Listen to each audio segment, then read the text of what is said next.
Davita wakatambao kusvika maila popota miri yemundo kuimbao nenindoi. Toda kuti mundinzwisise vazukuru vangu.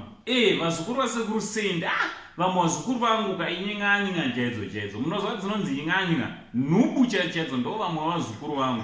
Asi ndingavaiti sevazukuru vangu hapana zvandingamboite kutongovagamuchira nekuvatsura sezvo zvanditi so chiteererai ndisandakudzai nyaya iri panapa. Kana ungasati wasubscribe pa this channel, I kindly ask you to subscribe, turn on your notification bell so that whenever we upload a video you'll be notified. Ndichitoti zviri kudii kwese kwamuri vazukuru vangu, muri kuzvigona sei 2021 unoyi. Handiti inzwai vazukuru, kana tiri panguva dzekuva serious ngatimbovawo serious. Handiti kana tiri panguva dzenhamo vazukuru hatingotaure chero zvatinoda kana zvatangofunga. Hazvisi right, tinokanganisa vamwe vanenge vari pakuchema. Handiti vanhu vanenge vafirwa my immediate family. Right, ndine muzukuru wangu anonzi baba Enji. Palive yakaitwawo yefuneral yamai vaProphet Passion Java vanonzi ivo Christina Rambane Pasi Java. Nemuzukuru wangu onhumbu anonzi baba Enji. Honai comment yaakazonyora. Zvakanaka here vazukuru?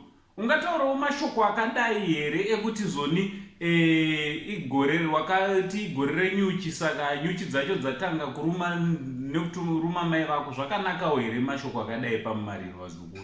Hazvisi right. Handiti tisadaro vazukuru, rufu runosvika kudzimba dzese. Kana mai vako vachiri vapenyu hazvirevo kuti rimwe ramazuva havaenda vazukuru, vachaenda. Handiti unozwa sei kana munhu achikuudza mashoko akadaro panhamo dzamai, mwana kana baba kana kuti hanzvadzi mukoma?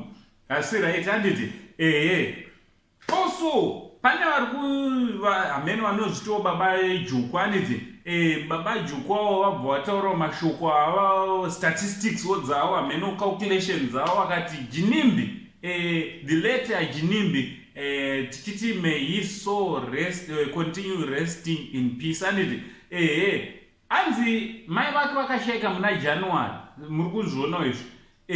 Hanzi that was January. And also mai vaPassion vashayika muna January munomu 2021.